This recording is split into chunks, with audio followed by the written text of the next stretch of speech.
यदि महात्मा यह मानते हैं कि हर स्त्री पुरुष को अपना पैतृक पेशा ही अपनाना चाहिए, जो कि वे मानते हैं, तो वे निश्चय ही जाति व्यवस्था की वकालत कर रहे हैं और इससे वर्ण व्यवस्था बताकर वे न केवल परिभाषागत अशुद्धता के दोषी हैं, बल्कि भ्रांति को और भी ज्यादा बढ़ा रहे हैं। उनसे यह अवश्य कहा जाना चाहिए कि वे वर्ण के नाम पर जाति की शिक्षा देकर अपने को धोखा दे ही रहे हैं, लोगों को भी धोखे में रख रहे हैं। मैं महात्मा को आश्वस्त करना चाहता हूं कि सिर्फ हिंदुओं की विफलता से मेरे मन में घृणा और तिरस्कार की भावनाएं नहीं पैदा हुई हैं। हेलो एवरीवन, जय भीम, नमो बुद्धाय। स्वागत आप सभी का ट्रुथ लिटरेचर में, और यह हमारा पार्ट 3 है, डॉक्टर बाबा साहब अम्बेडकर का जवाब गांधी जी को। आइए शुरुआत करते हैं। इसमें बाबा साहब अम्बेडकर बोलते हैं कि कुछ लोग सोच सकते हैं कि महात्मा ने काफी प्रगति की है, क्योंकि अब वे जाति में विश्वास नहीं करते, बल्कि सिर्फ वर्ण की बात करते हैं। यह सही है कि एक ऐसा समय था जब महात्मा रक्त मांस मज्जा के साथ सनातनी हिंदू थे।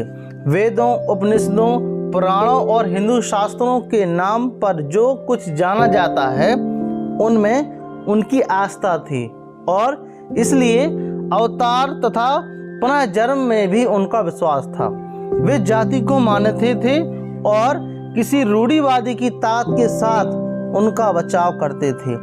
वे अंतरजातीय भोज और अंतरजातीय विवाह के पक्ष में उठी आवाज की भर्त्सना करते थे और कहते थे कि अंतरजातीय भोज पर प्रतिबंध इच्छा शक्ति को मजबूत बनाने और एक निश्चित सामाजिक सद्गुण का परिरक्षण करने में काफी हद तक मदद करता है। यह अच्छी बात है कि उन्होंने इस पाखंडी बकवास को छोड़ दिया है और यह स्वीकार कर लिया है कि जाति आध्यात्मिक और राष्ट्रीय दोनों प्रकार के विकास के लिए नुकसानदेह है, और हो सकता है कि इसका कुछ संबंध उनके पुत्र द्वारा जाति से बाहर विवाह करने से हो। लेकिन महात्मा ने क्या सचमुच प्रगति की है? महात्मा जिसका समर्थन करते हैं, उस वर्ण का चरित्र क्या है? क्या यह वही वैदिक अवधारणा है जो स्वामी दयानंद सरस्वती और उनके अनुयायी आर्य समाजी सामान्यतः समझते हैं और प्रचारित करते हैं? वर्ण की वैदिक अवधारणा संक्षेप में यह है कि जो पेशा जिसके अपने स्वभाव के अनुकूल लगे, उसे अपनाने के लिए वह स्वतंत्र है। वर्ण की महात्मा की अवधारणा संक्षेप में यह है कि किसी का स्वाभाविक रुझान जो भी हो, उसे अपना पैतृक पेशा ही अपनाना चाहिए। जाति और महात्मा जिसे वर्ण कहते हैं, उसमें फर्क क्या है? मुझे तो कोई फर्क दिखाई नहीं देता। महात्मा की परिभाषा के अनुसार वर्ण जाति का ही दूसरा नाम है, क्योंकि सीधी सी बात यह है कि दोनों की मांग एक ही है, पैतृक पेशे का अनुकरण। प्रगति करने का स्थान पर महात्मा ने अपने कदम पीछे किए हैं। वर्ण की वैदिक अवधारणा पर अपनी व्याख्या चेपकर उन्होंने जो उदात्त था, उसे भी हास्यास्पद बना दिया है।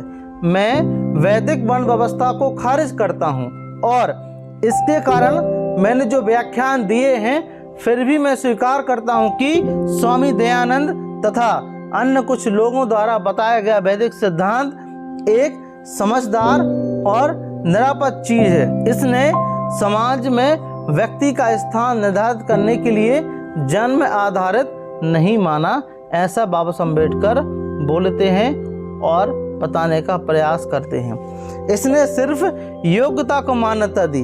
वर्ण के बारे में महात्मा जो सोचते हैं, वह वैदिक वर्ण को न केवल बकवास बल्कि एक घृणास्पद चीज बना देता है। वर्ण और जाति दोनों बहुत अलग अलग अवधारणाएं हैं।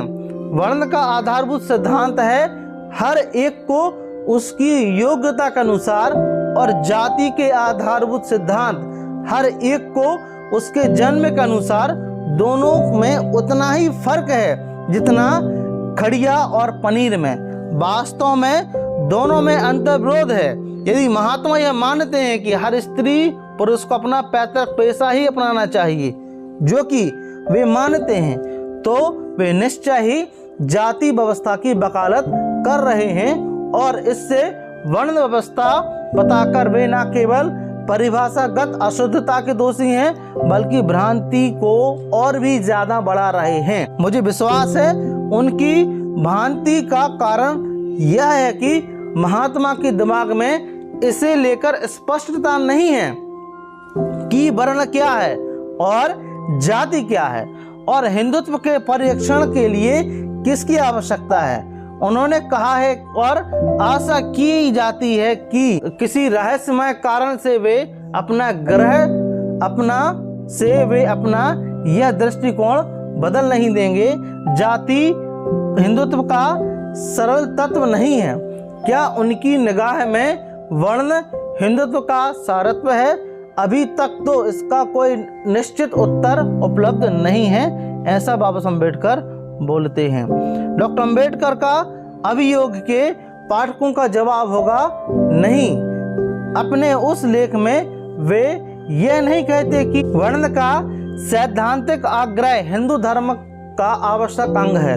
वर्ण को हिंदू धर्म का सार तत्व बताने के बजाय वे कहते हैं कि हिंदुत्व का सार इस विश्वास में है कि एक और एकमात्र ईश्वर सत्य है और इस साहसपूर्ण स्वीकार में कि अहिंसा मानव परिवार का नियम निहित है। लेकिन श्री संतराम के जवाब वाले उनके लेख के पाठक कहेंगे, हाँ, अपने इस लेख में महात्मा कहते हैं जो मुसलमान कुरान को खारिज कर दे वह मुसलमान जो ईसाई बाइबल को खारिज कर दे वह ईसाई कैसे रह सकता है।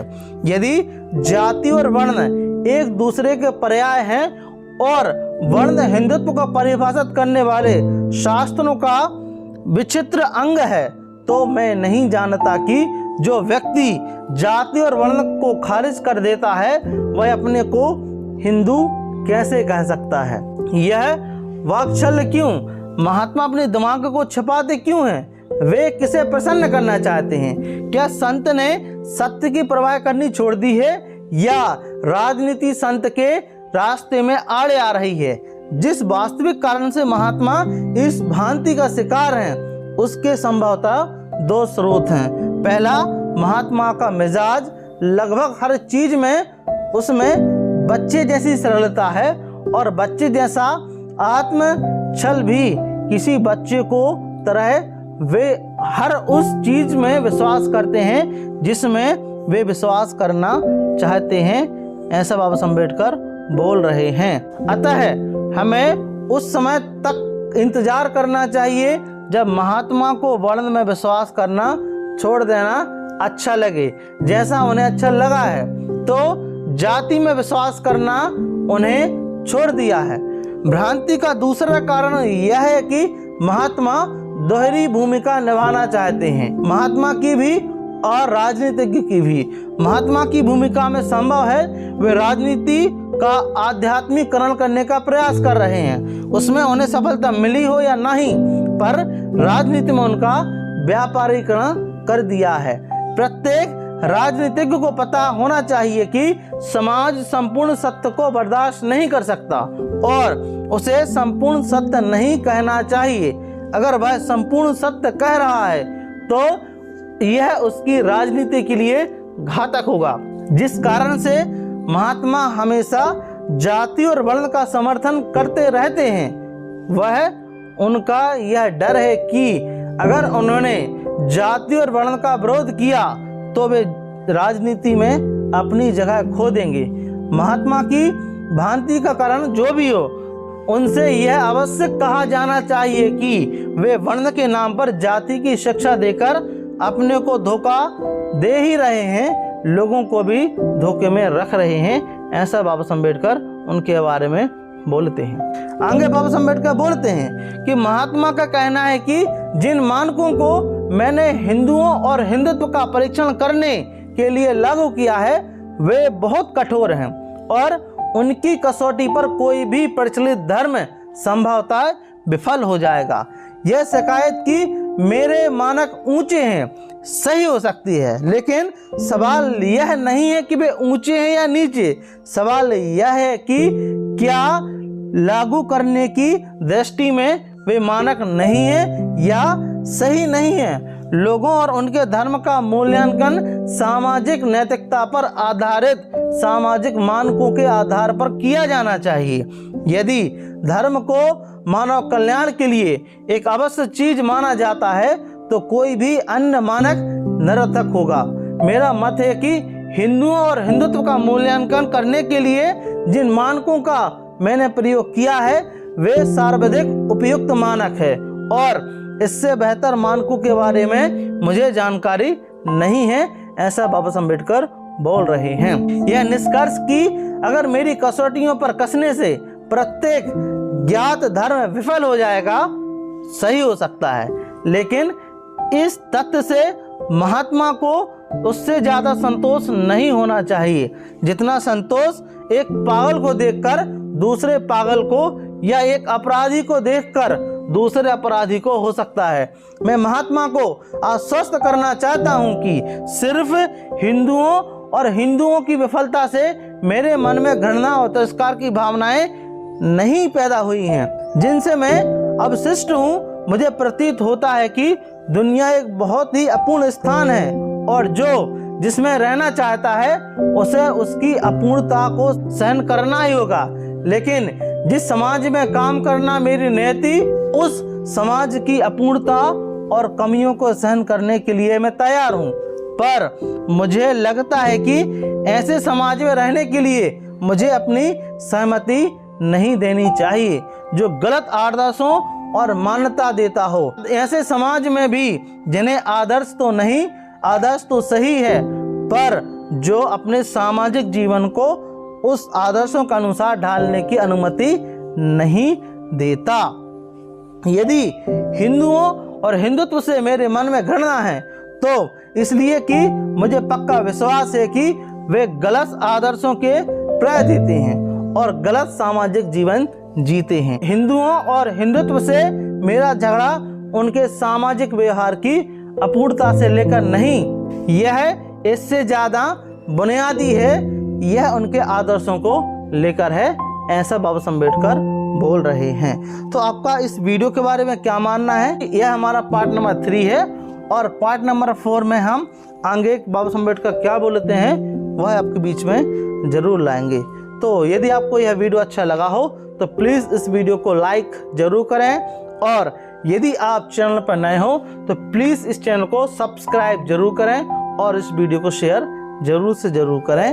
जय भीम, जय भारत।